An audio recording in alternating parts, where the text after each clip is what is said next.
Good morning, all. On behalf of Principal Madam Dr. Puttamani Devidas, IQAC Coordinator Dr. S. Reddy, and faculty members, Goditai Dodappa Appa Arts, Commerce and Science Degree College for Women, Kalaburagi, Karnataka, in association with IoT Academy Coimbatore, we welcome the faculties of Goditai Dodappa Appa Arts, Commerce and Science Degree College for Women, Kalaburagi, Karnataka, and the participants joined here for the one-day national level FDP on a systematic way of research paper writing. Let me introduce the resource person of today's session, Dr. Prem Kumar Manoharan. Dr. Prem Kumar, Senior Member IEEE, is currently the Professor and Head, Department of EEE, Dayananda Sagar College of Engineering, Bengaluru, Karnataka. He also serves as Research Fellow at the Institute of Power Engineering, University Tenaga Nasional, Malaysia. With over 17 years of academic experience, he has authored more than 175 technical papers in reputed national and international journals, including IEEE, Elsevier, Taylor and Francis, and Springer, amassing over 5,100 citations and an H index of 41. He is recognized as one of the top 2% of scientists worldwide based on the study conducted by Stanford University for the 3 consecutive years. Dr. Prem Kumar holds 10 patents and actively contributes to the global research community as an editor and reviewer for leading journals from publishers such as IEEE, IET, Taylor and Francis, and Springer. He is a recipient of numerous awards from prestigious agencies such as BGST in recognition of his excellence in teaching and research. A sought-after speaker, Dr. Prem Kumar has delivered over 50 invited talks across various institutions and organizations, sharing his expertise in diverse domains of power and energy systems. In 2025, he founded a startup dedicated to delivering plug-and-play innovations in power electronics and intelligent energy systems for both academia and industry. A member of various professional bodies such as IEEE, IAENG, and ISTE, his research spans numerous areas such as renewable energy systems, smart grids and microgrids, and applications of AI and ML for various electrical and electronic systems. We welcome you, sir, and with this, we would like to hand over the session to Dr. Prem Kumar Manoharan. Sir, please. Yeah, thank you so much. I'll just share the slide, so you please confirm whether it is visible or not. Yeah, is it visible, madam? Yes, sir. Yeah, fine. Thank you.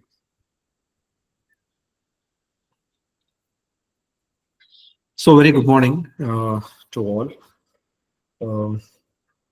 It's a very privilege to accept this invitation by the IoT Academy to deliver that expert talk on a systematic way of research paper writing. I myself, Dr. Prem Kumar from the Answer College of Engineering, Bengaluru. So this 1 hour session, I think whatever the possible the procedures or the protocols to be followed to write the research paper writing. So I'll try to convey as much as possible, but don't think that only these are the things we have to follow to write the research paper writing. So whatever I present in today's presentation, okay, it's all from my own experience, okay, as a author, as an editor, as a reviewer of multiple journals.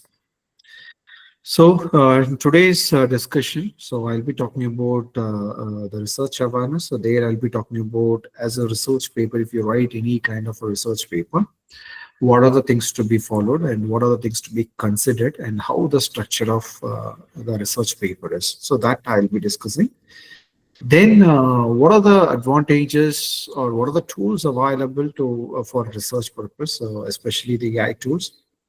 Okay, so how we can use it, where to use, where not to use. Okay, so I'll be talking about that, AI tools for research. And I'll be providing you some more guidelines when you submit any paper to any of the journals. So what are the things to be considered? Okay, so that I'll be talking about the research guidelines, and finally the research ethics also I'll be touching on. Okay, research ethics, because when we write some kind of a research paper or the research proposals, we have to follow some ethics. So what are the ethics and what are the things are considered as unethical? So all those things we will discuss as at the end of the session. Okay. So the session objectives are to understand the structure of the research paper. So how the research paper looks. Okay, what are the things to be considered when you write the research paper? So that will be the first objective. And the second objective is adopt a systematic writing approach So, as I said, when we write any kind of a paper, so there is a systematic way to write the paper, and we see it's not that we are not writing a paper. So everyone, many are the PhD scholars, many have completed PhD, many have completed PG, and some have completed UG also. See, in your academic journey, maybe you have published one or two papers, or you have published more than 50 papers also. That's up to you. But what I'm trying to tell you is there are a systematic writing when you write any research paper. Okay. No, the writing research paper is art. It will not come to everyone. Okay. Once you practice it, then obviously you can also crack it. Okay. So once you follow the systematic way to write the papers. And there are, I'll just give some tips to accept the papers in the reputed journal. So these are the session objectives. So let me go to the first agenda. It's a research awareness. Okay, so first, why we have to publish the papers. Okay, so that's what everyone's mindset. Okay, so what is the importance of publications? Why I want to publish the papers?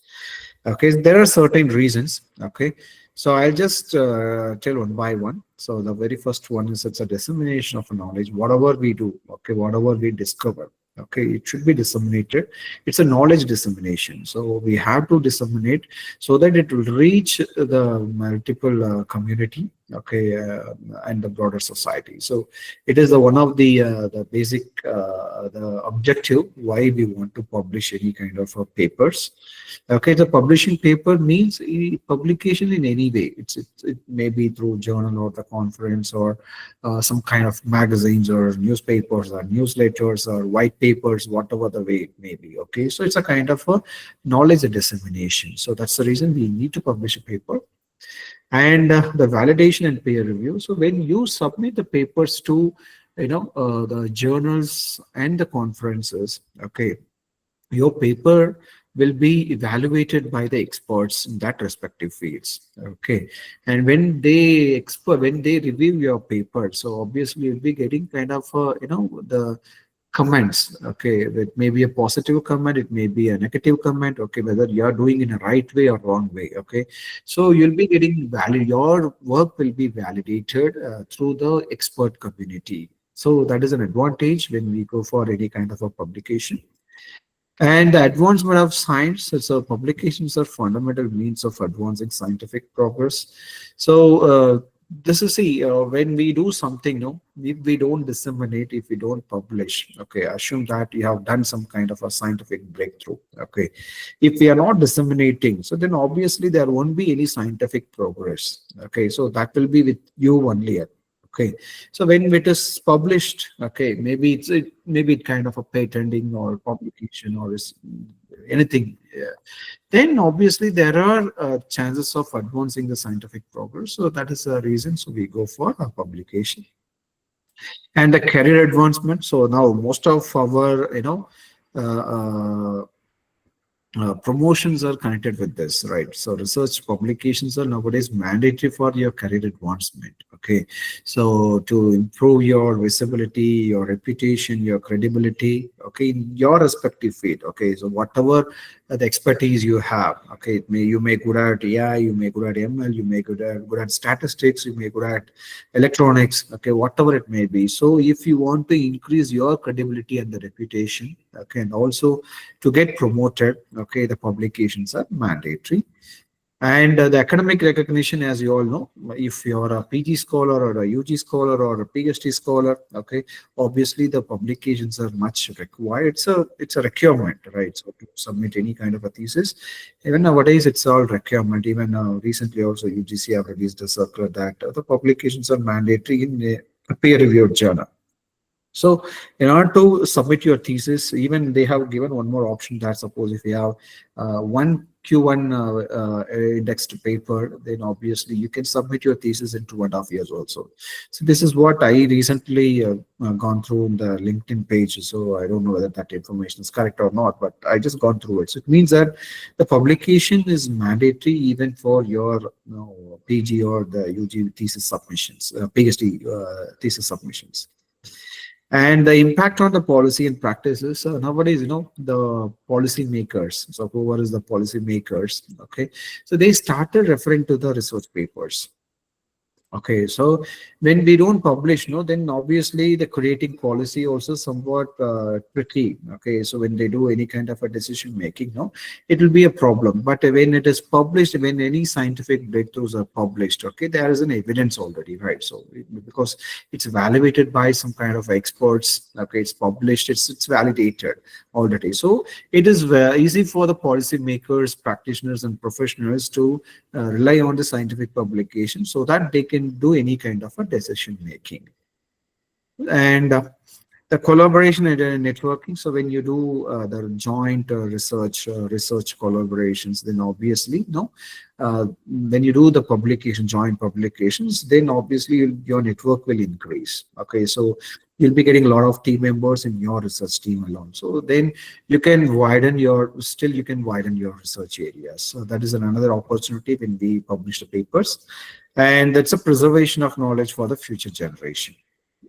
Right. So whatever we do, okay, as you all know, when paper is published, there'll be a permanent repository. Okay. So when the permanent repository is there, it is it is the asset for the future generations. So then obviously the future generation, they refer to our papers, they just do the scientific progress, they will continue the scientific progress. So these are all the importance of publication. So this is why we are all publishing papers. Okay, so as you know, this well-known quote, it's a publisher Paris, right? So this is well-known quote. So what I say, this publication, it's not that recently it came. So even last few decades, we are all the academicians and the researchers are feeling this pressure. So we have to publish. So what I'm telling is, so you try to improve your skill set, okay, both technically, okay, and professionally, then obviously you can love to publish papers. As I said, the publishing or writing a paper is an art. Okay, once you know the trick, okay, once you know how to write the paper in a systematic way, then you will enjoy publishing papers. Okay, so that's what I'm telling you. Okay, once you love it and do it, then definitely you can publish and succeed. So with this small quote, okay, I'll just proceed further. Okay, so what is a research paper? As you know, because see, why I want to focus on the research papers, as you know, there are different ways of publication. There is a research paper, review paper, short communication, letters, letter to editors. Okay, so many versions are there. Even magazines, white papers, okay, or technical reports. So many things are there. But I focus on the research paper because this will be mostly useful for all the PG, UG, and PhD scholars, and also for all the faculty members. So this will be very useful. So that's the reason I just want to cover the research paper. So as you know, the research paper is a document. Okay, it provides an in-depth analysis and evaluation or the interpretation of on single topic. And also there will be a possible evidence is also available, right? So when you write any kind of a paper or when you find any kind of a research paper online, and when you read the paper, yes, you can understand the complete the methodology, because they do the in-depth analysis and also they do the evaluation. They do evaluation, the means, so they provide a lot of evidence, experimental evidences or simulation evidences they provide, and they do interpret with the pictures, the figures and tables. Okay, and based on that we can evaluate. So that's an advantage of having a research paper. Okay, so research paper is a comprehensive document, and that presents the findings, okay, analysis and interpretation of a study or investigation conducted by the researcher, because it's a short summary of your complete research. So research paper is a short summary of your complete research. So it's typically written by the scholars and academic researchers. Okay, so and it is used to contribute to the existing knowledge in a particular field or the discipline. So research papers are the foundation for the modern science, and it is most effective way to share the information across the wide network. Okay, as I said, it's a dissemination, knowledge dissemination is very much important. So to disseminate the complete knowledge, the research paper is the basic one. Okay, so when we write a research paper, then that convey the complete information about that particular the field or the area what you're working on. And researchers state their findings plainly and with corresponding evidences so that other researchers can consequently use the paper in their own research. So these are all, this is what we call it as a research paper. So we call the single word, we say it's a research paper, but in research paper, what other things are there? That is what I have discussed so far. Okay, so now I just give you, I told you, right, there is a systematic way to write the papers, right? So I just want to start with how long your research paper, okay, what should be the length of your research paper? Okay, so the research paper, as I said, there are multiple ways: research papers, review papers, short communication letters, editorial. So when you write any papers, so these points you keep it in mind. Okay, so it could range from 2000 words to 12,000 words. Okay, suppose if you write any kind of a review papers, okay, so sometimes it may cross at the 12,000 papers also. Or sometimes when you suppose work on some kind of a statistics. Okay, so when you provide a lot of statistical results, then sometimes it may cross 12,000 words also, but it is acceptable. But few journals, they have the restrictions that, okay, your length of the paper or the word length of the paper should not be more than 7,000 words or 8,000 words, including reference or excluding references. Like that, they provide kind of a guideline. Okay, but it is optimal. The numbers what I have given is optimal numbers. Okay, so in a research paper, the word length can be from 2,000 words to 12,000 words. 2,000 words are applicable to short communication papers or letters. Okay, then more than 4,000, okay, so up to 8,000, so it is applicable to the research papers, and more than 8,000 up to 12,000, it may be applicable to the review papers. Okay, sometimes, as I said, if we are working on the review paper or the statistical oriented paper, sometimes it may cross the 12,000 words as well. And typically, as I said, the research papers will be around 4,000 to 8,000 words, but it's common for the short papers with the 2,000 words, and long papers means it's a review papers over 12,000 words. So while length is important, see, by looking at the journal guideline, okay, you have written the paper with 10,000 words, assume, okay, and the journal guideline is given as no, your paper should be within 8,000 words. So what usually we do, no, we start removing the number of words. So while length is very important, the quality and the clarity of the content is also very, very important. Okay, don't just remove the words simply. Okay, just read the paper, and if you feel something is unnecessary to claim the novelty, so you can completely remove it. Okay, so it is very crucial. Okay, so you have to maintain the quality as well as the clarity, though the length is also an important thing when you write a research papers. Okay, and what should be the structure? Okay, what should be the structure of any research paper? Okay, the very first one is the title, so that everyone also knows that what I always write a paper with some title. So what's the beauty in this? So that's what everyone's mindset, right? So the title, it's a very, very important factor to avoid your desk rejections. Okay, to improve the acceptance of the paper also. Okay, with title itself, the people will decide, okay, whether the paper is worthful or not. Okay, so the title should be very concise. Okay, it should be informative, and it should accurately reflect the content of the paper. Okay, you have to specify, okay, with this title itself, okay, the reviewer or the editor or the readers should understand, yes, so this is what there in the paper. Okay, it should be concise also. That is also very important, because most of the journals, they give constraints that the title of the paper should not be more than 10 words. It's a 10-word length, that's it. Okay, within the 10 words length, okay, you have to give a proper title. As I said, it should be informative, and also it should accurately reflect the content of the paper. The next one is abstract. So abstract, as you all know, it is a brief summary of your research paper. Okay, so your abstract should have the brief introduction and complete novelty and findings. Okay, the challenges. Okay, all these things should reflect in the abstract. Okay, and this is, as I said, it's a brief summary of your research paper, and the number of words should not be more than 250 words. Okay, so 150 to 250 is the optimal number. Okay, now open access journals, they relax number of words up to 300 words, but most of the subscription based journals, they have these restrictions. They will not allow you to write the abstract more than 150 or sometimes more than 200 words.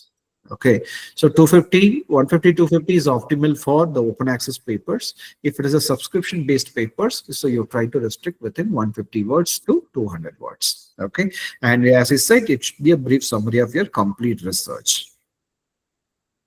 And the introduction, okay, the introduction sets the context for the research and provides the necessary background information. And the next one is a literature review. It critically analyze the existing work and also the existing research findings.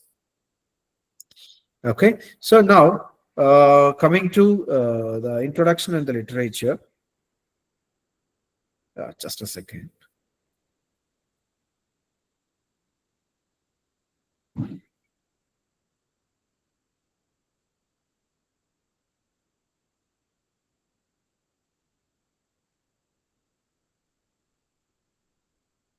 Yeah, fine. So if you look at the most of the standard papers, what they do is they combine both introduction section and the literature review. Okay, mostly all the Western country researchers, what they do is they just combine the, sorry, just a second.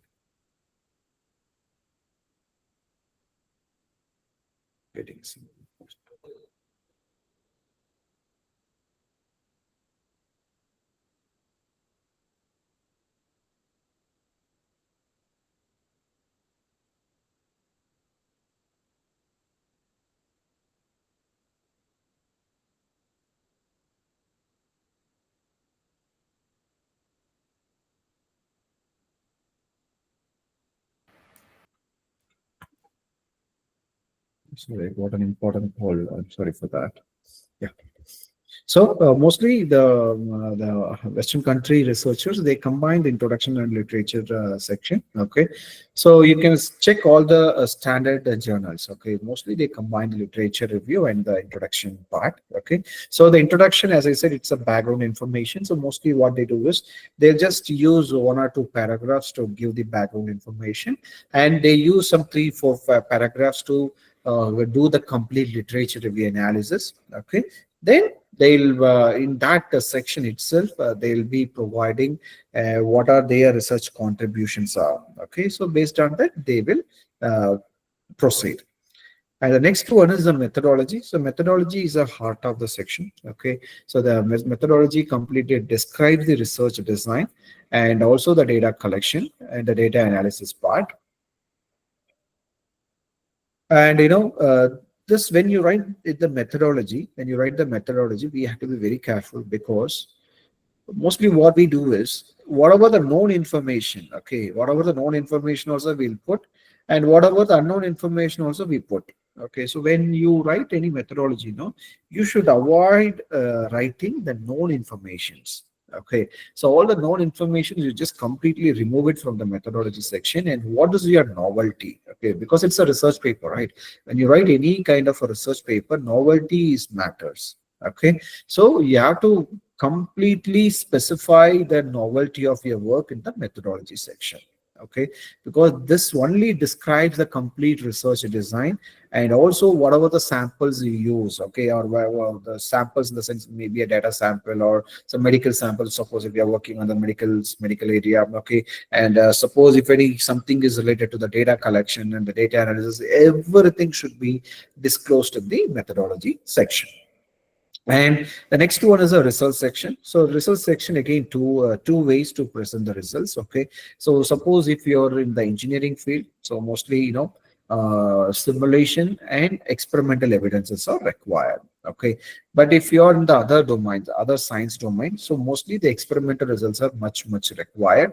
Okay, and with proper evidence. See, the evidence in the sense, simply with orally you cannot explain the evidences. Okay, you have to put some kind of experimental evidences, pictures, or some kind of a graph. Okay, some kind of a analysis, some kind of a comparison with the existing methods. All those things should reflect in the result section. And it's not the result section, it's not that only you have to put the figures or the tables inside. Okay, you have to put the figures and tables and all. You have to explain what you're trying to convey through that figures and tables. Okay, and also you have to critically analyze. Okay, so what that picture says. Okay, you have to critically analyze, or what the table says. You have to critically analyze, and you have to give the complete discussion in the result section. Mostly, when the people writes the result section, they just give only half page or 1 page of the space to write the result section. That is not the right one, because the results are the heart. Okay, the previous one,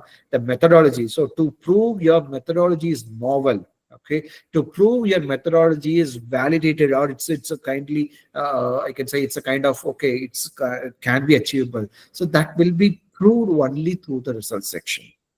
Okay, you have to dedicate time for writing the result section. As I said, it's not that putting only figures and tables. So you have to do the complete critical analysis of the results what you have achieved.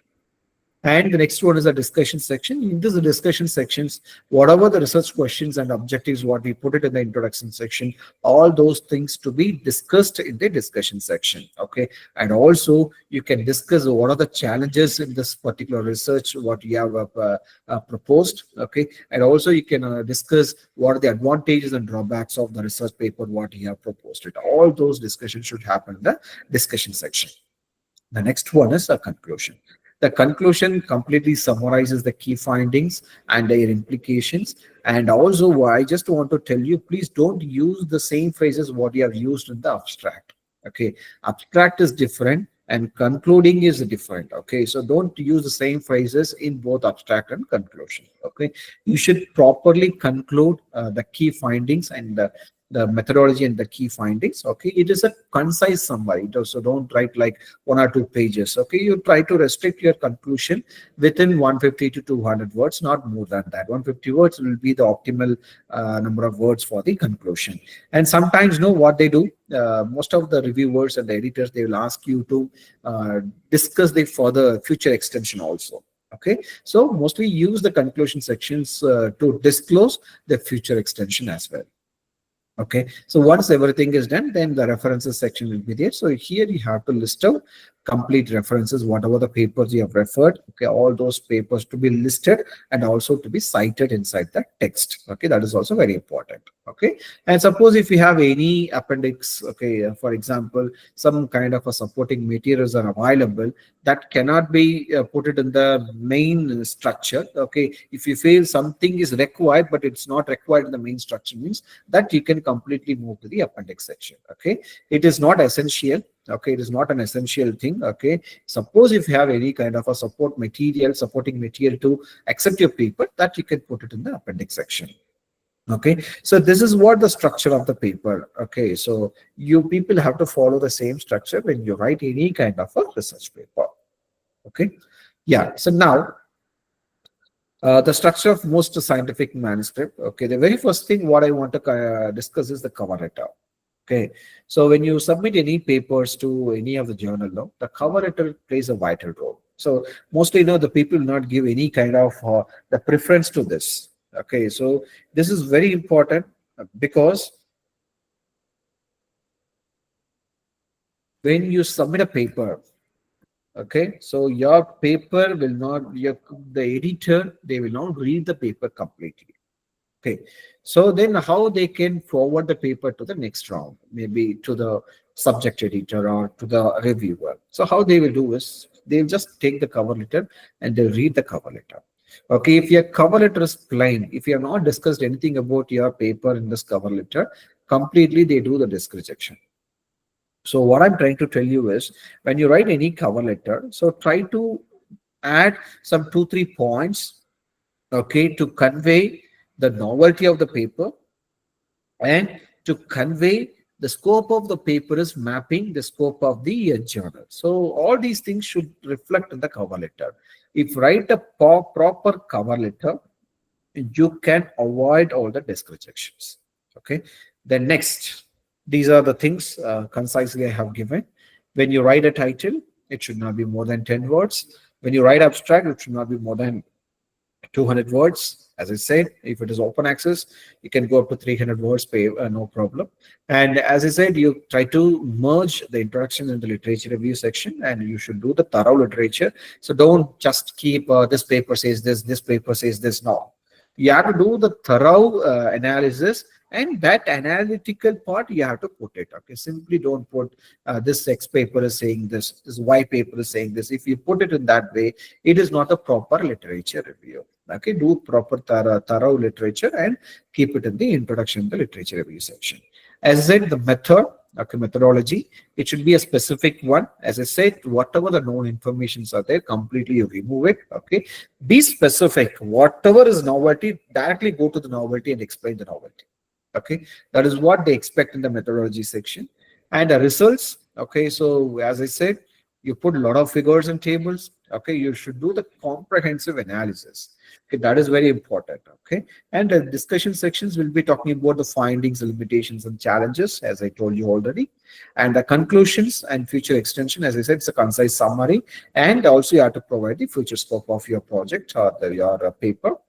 And one more thing nowadays, it's very important is acknowledgement, and the declaration is very important. Okay, in most of the standard journals, they ask the acknowledgements. So under the declaration, and nowadays we have to even declare the ethical statement. Okay, and conflict of interest, the author's contribution statement, okay, the acknowledgement, all those things to be disclosed. Suppose if your research is funded by any kind of a funding agency, you have to provide the proper funding number, okay, and you have to acknowledge the funding agency. That is mandatory. Without that, if you publish a paper, even the funding agency will not accept it. Okay, so it's you have to disclose which funding and what is the funding number, everything you have to mention the acknowledgement section. And when it comes to the references, so minimum, if it is if you are writing a research paper, at least you need to have a 25 recent and relevant papers. And if you are writing any kind of review papers, minimum 100. So because when you write a review paper, it's a comprehensive review, right? When you write a comprehensive review, if you write a review paper with 20-30 papers, it's not a review paper, right? So minimum you need to have 100. Maximum it can go up to 300-400 also. It's up to the field what you are going to select it. Okay, but this is what the minimum number I'm telling you. And the tables and figures, so suppose something you're conveying through the table means that same thing should not reflect through the figures. Something if you're conveying through the figures, yes, it should not reflect in the table. So wherever it is necessary, you put the table, and wherever it is necessary, put the figures, and avoid unnecessary tables and figures. Okay, so this is what the standard or the systematic structure for most of the research papers. Okay, so I hope you people have noted down this point. And tips on writing your manuscript. Okay, so always what I'm telling you, you start with the methodology, because methodology is your heart of the paper. Okay, as you know, that is where your novelty comes. Okay, first you start with the methodology section. Okay, write clearly and concisely. As I said, remove all the known facts. Then you put only the known facts. Okay, and then you start writing the next section. Okay, so this methodology, as I said, it's very important, because this is where you are going to disclose your novelty. And be precise. Okay, and also avoid long sentences when you write any papers. No, don't put that sentence for 3-4 lines. Okay, so the people will not accept it. Okay, the short sentences are always encouraged. Okay, so please avoid using the long sentences to write a paper, and omit unnecessary words. And when you write any technical paper, you should use the technical words. Okay, so there you should not use the formal words. Okay, so please keep it in mind. Okay, omit unnecessary words. Then once the paper is written completely, okay, take the paper and read the paper aloud. Okay, and now when you read the paper, okay, then obviously you'll come to know where the mistakes are happened. Then you can start correcting. Okay, these are very few tips where to write the paper. And now I'm just moving into the other section called AI tools for research paper. Okay, so this is just a guideline, so please don't take it as a granted. See, because so many things we have to consider. Maybe I will discuss in the later slides. So now I'll be talking about AI tools for the research. So AI tools can be used to accelerate your literature review and to accelerate your writing and to accelerate your submission. Okay, so AI tools cannot give or cannot be used for the content generation. Okay, that point you please keep it in mind. AI tools cannot, you should not use the AI tool for content generation. Okay, the AI tools can be used to accelerate your writing part. So writing part in the science, okay, suppose if you're writing a literature review, okay, you cannot read the complete paper. Okay, so I want to know what is the core of the paper. Okay, so obviously you will be struggling to understand the core of the paper. So for that purpose, you can use the AI tool. So the AI tool will accelerate the literature review. And suppose, okay, you are not a non-English speaking country persons. Okay, you're not English speaking country person, so you are non-English person means then obviously, when you write a paper, a lot of grammatical mistake, typos, everything will come. Okay, so you can use the AI tools to correct all those typos and grammatical mistakes. Okay, and also you can use the AI tools for the submission process, because nowadays most of the standard journals have their the journal finding system along with the AI support. Okay, you can use that tools to select or to find the respective journal for your paper. Okay, so the AI tools can act as an assistant, not an replacement for the originality. Please keep this point in your mind. Okay, so please don't generate any content, okay, any content through the AI tools.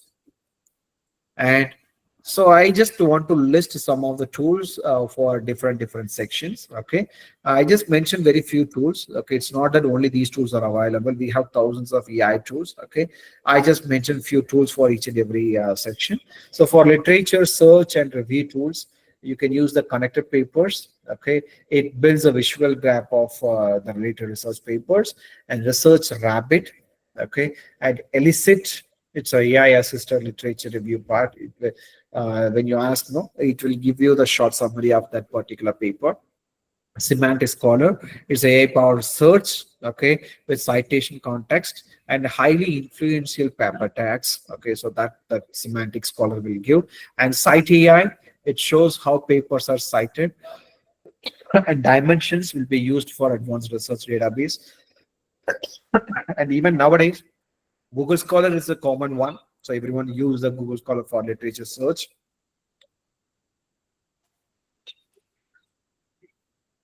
Scoopers also, they'll use it for the research or literature search.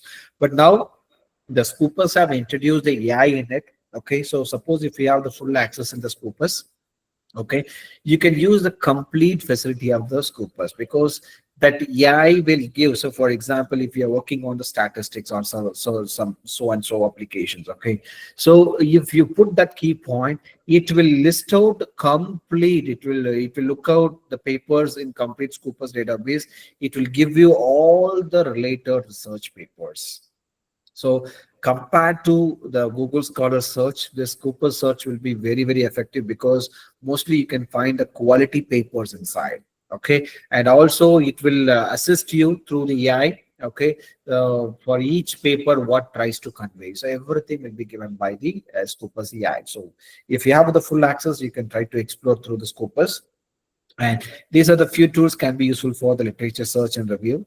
And summarization and note taking. Okay, suppose if you want to summarize, okay, you have written very big article. Okay, if you are, or if you have written a very big research section. Okay, if you want to summarize it, you can use these kind of tools to summarize it. Okay, one is the Scholarcy. Paper Digest. Paper Digest can also useful for the literature review. And Explain Paper. So just upload a PDF. It will give you the explanation in a simple language. And you can use ChatGPT, CLAD, or the Perplexity. Okay, even nowadays you can use the DeepSeek. You can use the Gemini. Okay, so everything it will summarize, brainstorm, and generate the research questions. Okay, for all this summarization and note taking, you can use these kind of AI tools. And writing assistants. So please note this point. It's a writing assistance. Okay, so you can use the Grammarly. Okay, it's a professional, it's a premium version. Okay, the unpaid version is also there, but it will not check or will not give the complete correction over your grammatical mistakes. But if you have the premium version, it tries to remove all your spelling mistakes and try. It will give a lot of suggestions to improve your the writing. Okay, so all these things is possible with Grammarly, and the Quillboard is again one of the good tool. Okay, because this Quillboard is also having the paraphrasing is there, uh, and also it has the the AI content detection. Okay, that is also a possibility is there with Quillboard. The Quillboard will detect, suppose if any of the content is written by the AI tool. Okay, if you put it in the Quillboard, it will detect how much of AI percentage is there. Okay, as you know, if you submit paper to any of the journal, the AI percentage, AI score should be less. Okay, so it should be less than 20 percentage. So the Quillboard is a useful tool to detect the AI content. Apart from that, Quillboard is again the paid version. Okay, we have a lot of unpaid the AI tools also there, but I don't think those tools are reliable. But Quillboard is somewhat okay. It's maybe I can say 5-10% accurate than the other available AI tools. Then we have WordTune, Rightful, Trinka AI, Typeset.io.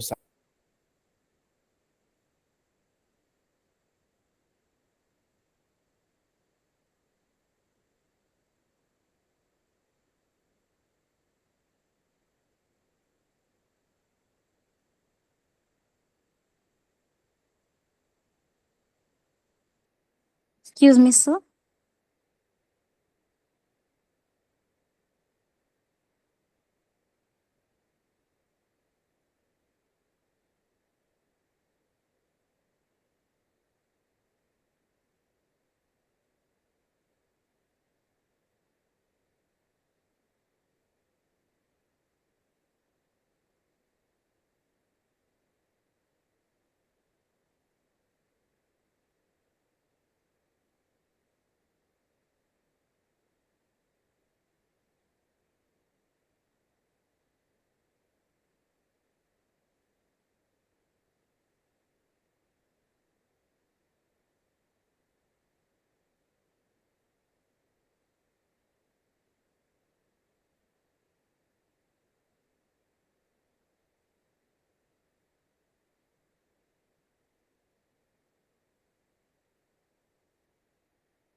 Dear participants, the resource person will join us now. He has some technical difficulties. We are very sorry for the inconvenience. Thank you.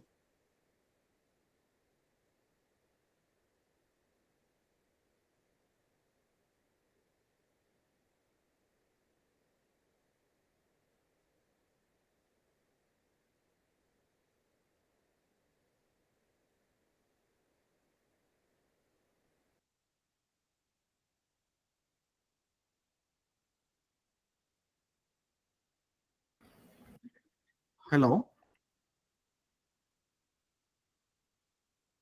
Yes, sir.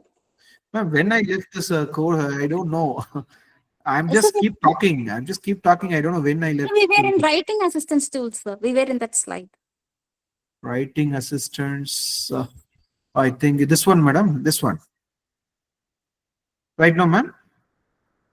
So just a minute, sir. Because I was completely talking, but I don't know where I missed it. Sorry, your presentation is not visible, sir. Just a second, ma'am. Just a second. Just. I'm sorry. I don't know how this has happened. No issues, sir. This is fine, no, Yes, madam. sir. Yes, we were in this slide. So this I completely discussed, ma'am. No. No, we were discussing about this, sir. Yeah, fine, fine. Yeah. Yes. Thank you, sir. So let me continue this once again. Okay, so I just quickly, because I just, after this slide, almost 3 slides I crossed. So I don't know where I missed it. Okay, fine. So writing assistance, we have a Grammarly, Quillboard, WordTune, Writeful, Trinka. So the Grammarly is one of the professional tools. So it will be very useful for grammatical mistakes, corrections. Okay, any typo errors, all these things will be corrected with Grammarly. Grammarly free version is also there, but with free versions you cannot do the complete check. But premium version will give the complete check, and also it will give the tone improvement, whether it's for the academic writing or formal writing, whatever it may be. If you select accordingly, it will improve your sentences. And also it is having the plagiarism detection as well. Okay, so if you have a premium version, it do the plagiarism detection as well. The Quillboard, it's one of the paraphrasing tool. Okay, it's not only a paraphrasing nowadays, so even it is having the humanizers inside, and also it is having the AI detection tool as well. Okay, so all are the built-in tools in the Quillboard. Okay, but Quillboard is also again the paid version. So if it is a paid version, you can start use the humanizer and also AI detection, because nowadays the AI detection is very much important when you submit any papers to any of the journals, right? So when you write any content through the AI, okay, then obviously we use this Quillboard to check how much of percentage of contents are generated with the AI. So you can use the Quillboard to check all those things. Okay, and the WordTune and Writeful, it's all very good tool to give the complete suggestions when you write. So it will give you, okay, so don't keep this sentence, you just write it in this way. So like that, it will give a lot of suggestions when you write any kind of academic or research writing. And apart from that, we have a Trinka AI and Typeset also. So all these are AI based writing assistance tools, so you can use it. Okay, so but if you have the access, you can use the Grammarly. Grammarly is one of the professional tool, so that you can avoid all the grammatical mistakes. Okay, even it tries to improve your the sentence formation as well. Okay, it's a good tool. And Quillboard is also good, but again it's a paid version. Okay, and now I'll move on to the reference and citation management. So for reference citation management, we have a number of tools.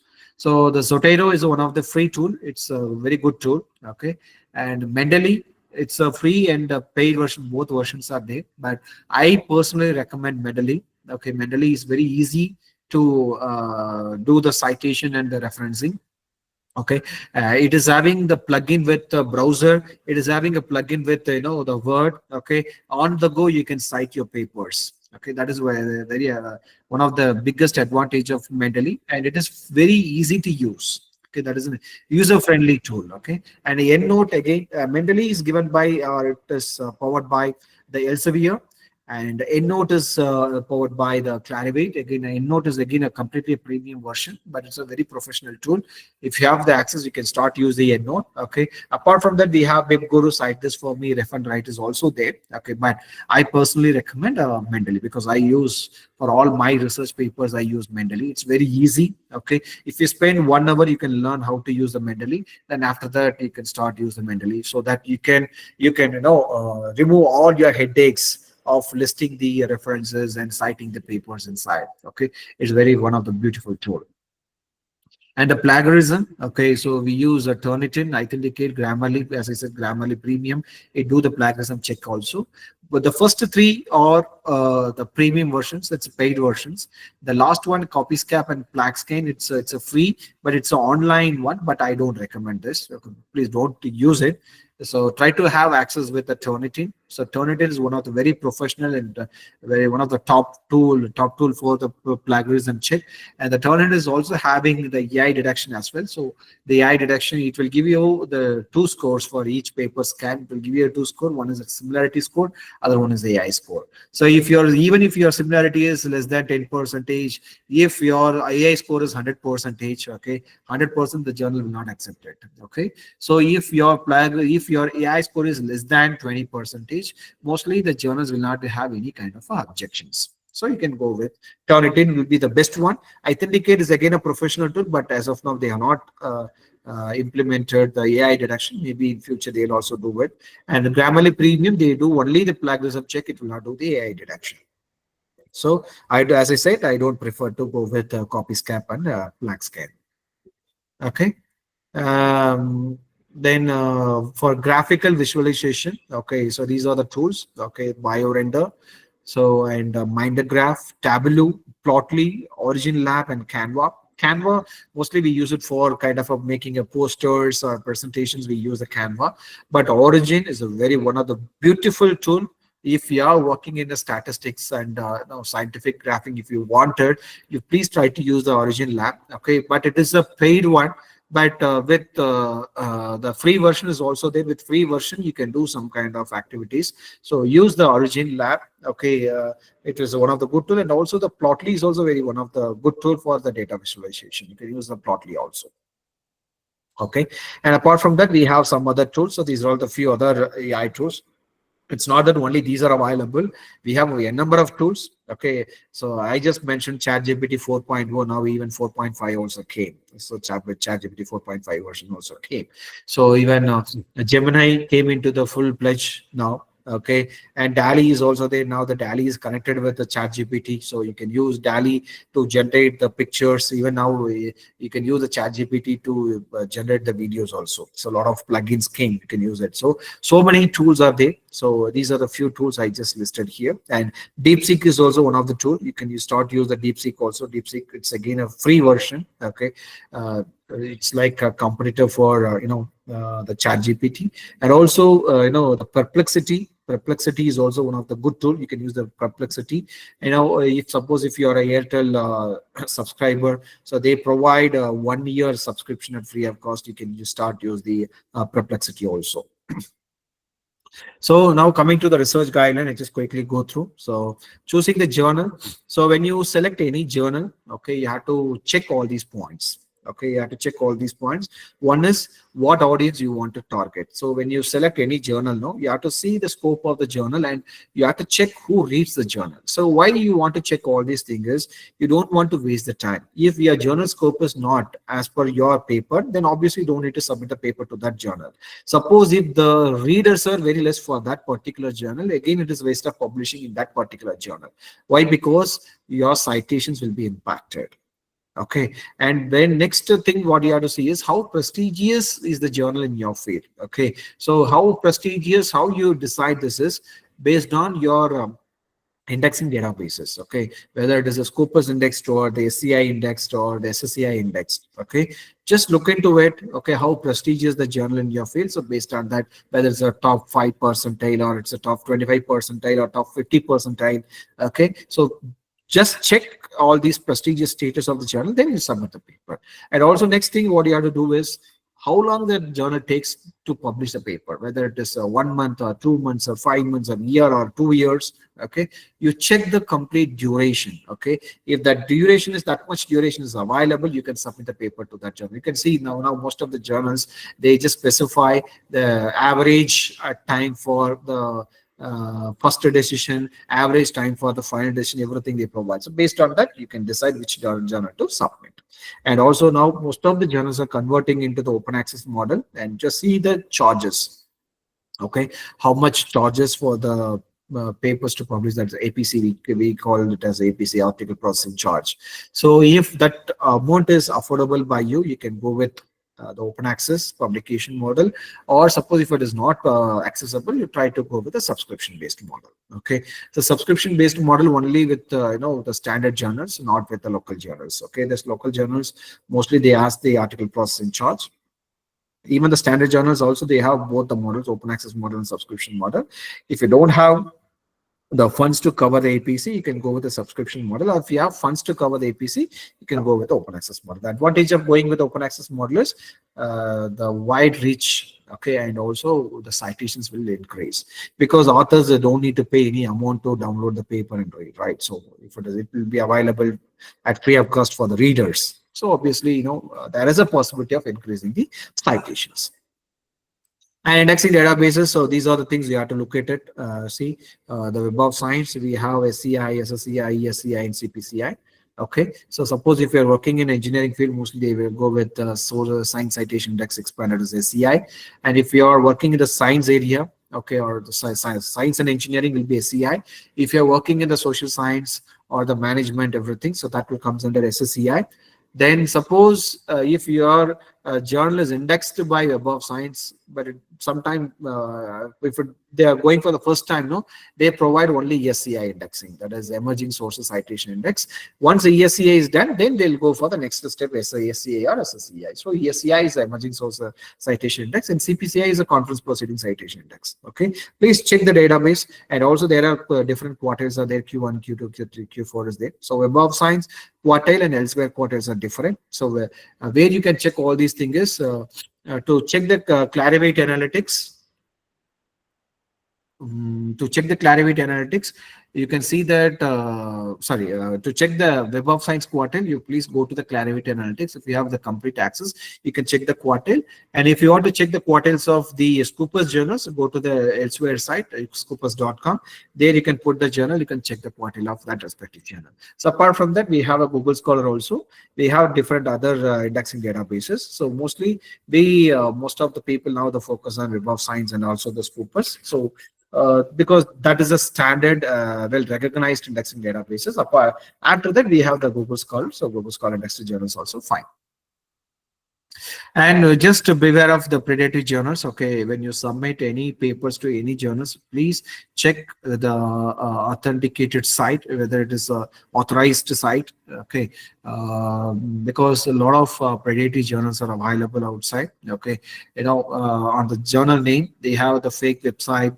Through that fake website, they'll ask you to submit a paper. They do the fake review. Okay, they'll ask you to pay the money. Okay, once you pay the money, they'll also publish the paper that you cannot access it. Okay, and once the paper is published, it cannot be indexed anywhere. Okay, your paper and money, everything will be wasted. So please don't do that. So check the authorized site for each and every journal. Then, or else you can check with the indexing databases, either Scoopus or the Clarivate Analytics. Please check if that website is available. Through that, you try to submit your papers. Okay, so please beware of the predatory journals. Okay, so how to avoid? Please check the Bell list of predatory open access publishers. So they keep update. Even nowadays, a lot of websites are available, open source websites are available, but these are the things available already. You can check this kind of websites to check whether the journal what you selected is under the predatory or not. Okay, based on that, you can submit your papers.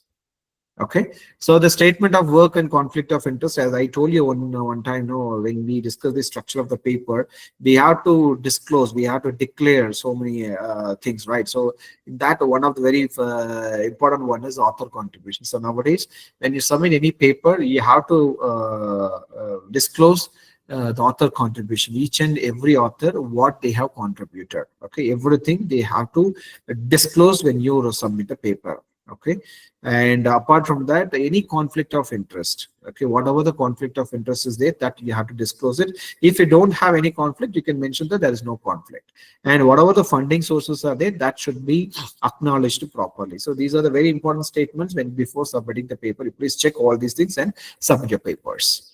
So submit your paper. So you have to keep all these things ready. Okay, so you have to first read the instruction to the authors in each journal site and keep the cover letter ready and keep the paper ready, and check that whether the paper is in the same format given by the journal or not. Once everything is done, then you can submit the paper. Sometimes the journal will ask you to suggest some potential reviewers. So don't give the friend's name as the potential reviewer. So please check those who are expert in that particular field. Please give their name as a potential reviewer. So don't think that whatever we suggest a reviewer only to those people it will go. No, it's not like that. It's for the database they ask. But most of the time, 99% of the time, your paper will go to other reviewers only who are the expert in that respective fields. Okay, and these are the journal finders I was telling you already. So some of most of the all the reputed publishers, they have the AI recommendation system to suggest the journal for your paper. Okay, so these are all the few journal recommendation system: IEEE Publication Recommender, Elsevier Journal Finder, Springer Journal Suggester, and Taylor and Francis Journal Suggester, Wiley Journal Finder. And apart from these are all the publisher specific. The last two are the general. Okay, so you can use any kind of a recommendation system. You just put the only the title or the abstract of the paper. It will suggest you many journals.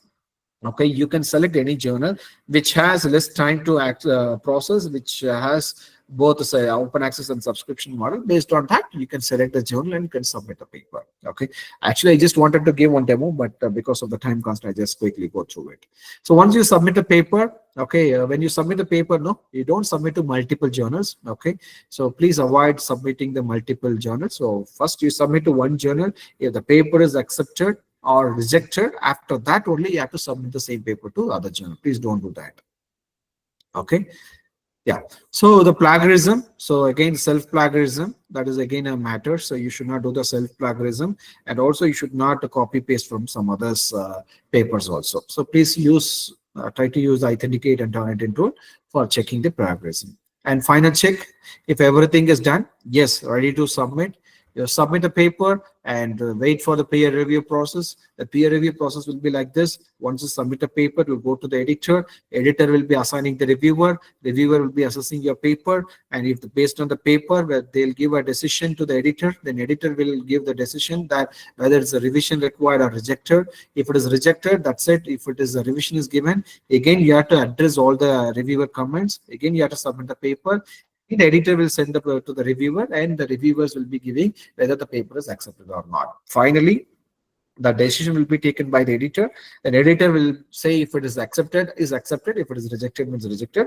If it is accepted, it will go to the production section. Then finally, the paper will be published. So this is what the peer review process. Okay. Yeah. So if your paper is accepted or rejected, don't worry. If it is accepted, be happy. If it is rejected, take the comments and work on and submit the paper to other journal. Okay. So when you receive any kind of a comments or revision, no, you have to carefully address all the reviewer comments. Each and every comment, you have to address it properly. Suppose if the reviewer comment is not correct as per your paper, means you can give the opposite comments also. It's not that you have to address every comments properly. Okay, suppose if it is not possible to achieve, you can clearly disclose or describe that. So because of so and so reason, it's not possible to address this comment, or it's not possible to do this kind of experimentation. You have to address very carefully. Okay, if you don't do it, then obviously there are a lot of chance for the rejection of the paper. Okay, and also nowadays a lot of reviewers are asking to include the references. Don't do that. Okay, unless the paper is 100% relevant to your work, you can use, or you can take the paper and read the paper. If it is 100% mapping, then you can include it in the reference, or else it's not at all required. You can directly send an email to the editor that the reviewer is suggesting to add some papers. That you can directly tell them.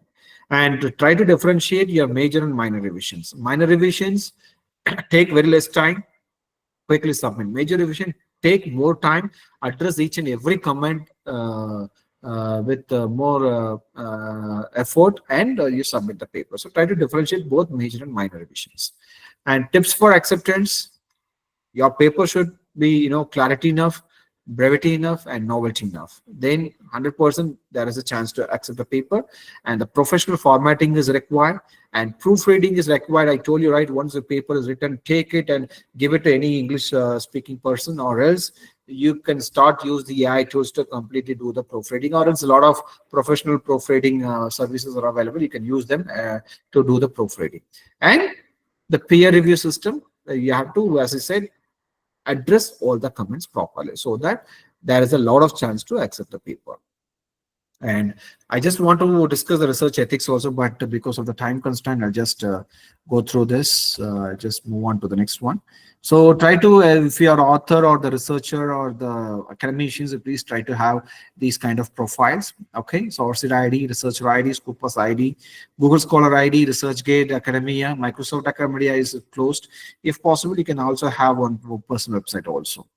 And acknowledgement, I acknowledge the contents of other peers who contents are being used to comprehend the subject better. And I do so solely for academic purposes. I do not claim any ownership of any of the contents of other peers. Okay. It's only for the academic purpose. I have used it only for the discussion. I have used it. So with this acknowledgement, I would like to thank you all. Okay. So if you have any doubts, okay, any clarifications, you can contact me at any time. So these are my contact details. You can contact me at any time. So with this, I just hand over the session to the academy. So if you have any doubts, I'm happy to answer. Yeah. Thank you, sir. The session is open for discussion now. Dear participants, if you have any queries, you can unmute and interact with sir, or you can post your queries in chat box also. Thank you, sir, and thank you all. Yeah.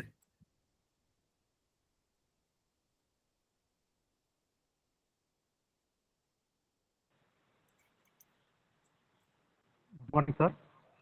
Yes, good morning. I have one question, sir. Yeah, please. We use two types of data while writing a research paper, Yeah. like primary data and secondary data. So can you speak a little bit louder? Yeah. Okay, tell us. So which type of data means among primary and secondary data, which type of data is more effective for writing a research paper, sir? So the primary data is always very important. Okay, and you don't need to put all the data inside the paper. Okay, so what you can do is, whatever the data you collected, you can keep it in any of the repositories. So use GitHub or some private repository you can use it. And you just in the paper, what you can do is you keep the link. Okay, whether it's a primary data or the secondary data, whatever the data may be, you put it in any of the drive link, any repository, and you just give the link to the repository in the paper itself. So then mostly what the editors and the reviewers will do is they will just go to the link and they'll check the data. If everything is fine, they will proceed with the review process. Okay. You don't need to disclose everything in the paper. If you everything in paper, no, your paper length will be much more. So then you cannot use the paper to write the novelty of your paper. Okay. Okay. Thank you, sir. Yeah. Hello. Yes, ma'am. Hello. Good morning, sir. Yes, ma'am. Yeah, good morning. Hello, sir. We use some test like T-test, Z-test, F-test. These tests are comes under research methodology or research design, sir. Ma'am, these testing methods are, it's not a methodology because you don't propose any kind of a methodology, right? So see that methodology section, what I told you, it's a novelty. Okay, sir. Okay. And the test methods, what you're going to do is it's only for the validation, right? Okay, sir. Okay. So that validation can be expressed in the result section, not in the methodology section. Methodology section is only for your novelty. Okay, sir. Okay, Yeah. sir. And another one question, sir. Research Yeah. gap is must and should for research paper, sir. 100% mandatory for research paper. If you are writing a review paper, you don't need to discuss about the research gap. But when you write any research paper, no, because you are doing research on particular field, right? So when you decide, okay, in this area I wanted to do, then obviously you need to have the research gap. If there is no research gap, then there is no need of doing research in that particular field, right? So 100% research gap is mandatory. You have to discuss all those research gaps, problem statements in introduction literature section, I told you, right? So there you have to disclose everything. Okay, sir. Thank you so much. Yeah, fine.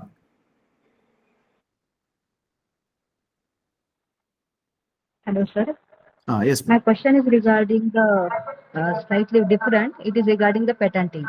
Right now, patenting Yeah. is more important than publication. So how will you justify about the publication over the patenting? No, no. So I think you wrongly understood. See, the research paper publication is one aspect. The other aspect is IPR. IPR is a different aspect. See, we cannot say publication is better than IPR. IPR is better than publication. Both has different verticals. Okay. So the IPR is, suppose if you are working on a product. Okay, if you see, the research papers are completely different because it's purely a research perspective. But the IPR is not like that. Patenting is not like that. Patenting is, it's on the completely on the product side, right? And only filing and publishing patent is not having any weightage. Okay, so please look into it. See, only for recently for all the ranking system, they consider up to the publishing they consider. But in future, what they do is they will look into that. Okay, how many patents are granted? Okay, I'm talking about only the utility patent. I'm not talking about the design patent or the copyrights. So copyrights are mostly the ranking system, they don't consider copyrights. But I'm talking about the utility patent. Utility patent, if it is only written, only it is filed and published, okay, it is having very, very less weightage. If it is granted, it is more weightage than the publishing one patent. Okay, sir. Sir, Yeah, I have one more question, sir. Because I belong to the biological field, so we are having DNA, RNA extraction and their sequencing. yeah, So we have deposited sequences to the NCBI. yeah. So this sequence submission to the NCBI website is considered as a part of submission or publication. Yeah, 100% will be considered, madam. See, it's like a series, like it's a part one, part two, like that you're telling, right? Okay. Because it is not having the introduction, that research paper, whatever the points are there, Ma'am, like I the told you, introduction, know, research or development. for publication, there are multiple ways. So, as I told, one is a research paper, the other one is a review paper.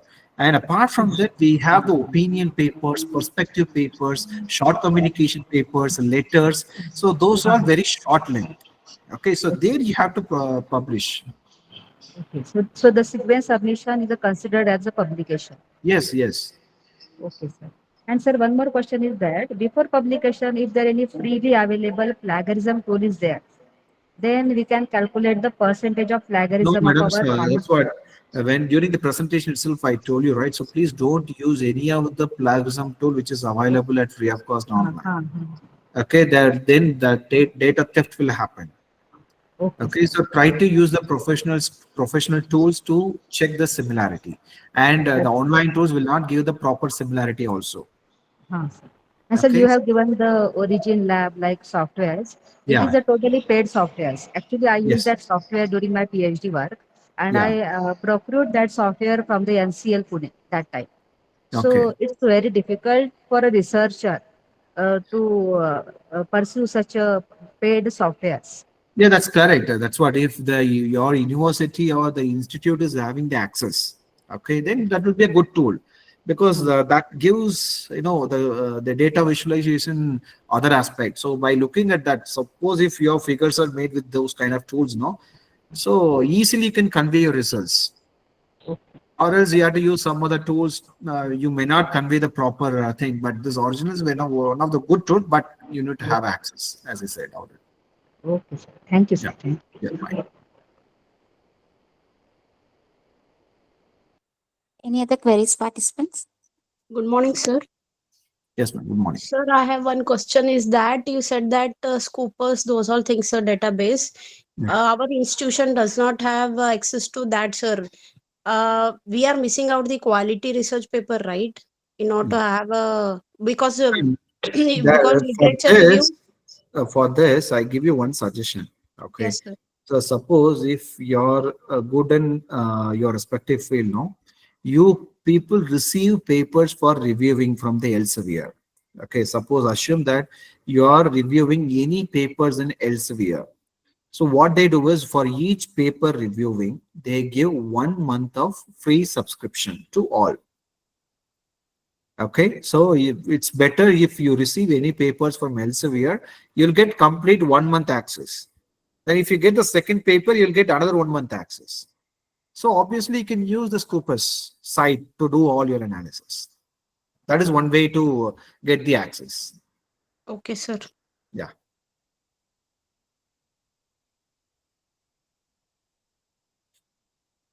Any other questions? Any other queries, participant?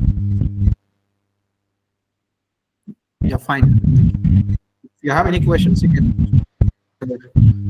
Thank you, sir. We would like to invite Dr. S. Reddy, IQAC coordinator, Gorutai Dodappa Appa Arts, Commerce and Science Degree College for Women, Kalaburagi, Karnataka, to deliver the vote of thanks. Good morning, everyone. Respected dignitaries and teachers from various institutions. I, Siddhalinga Reddy, IQAC coordinator, Godutai Degree College for Women, Kalburgi.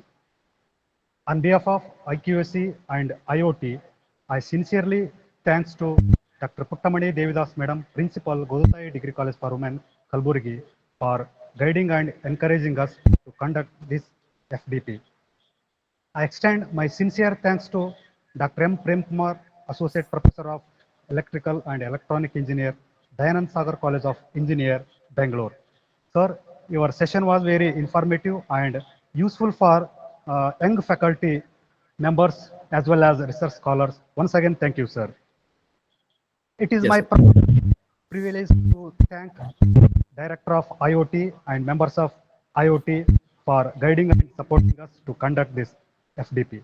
Finally, I sincere thanks to all the participants all over the India. Once again, thank you and conclude here.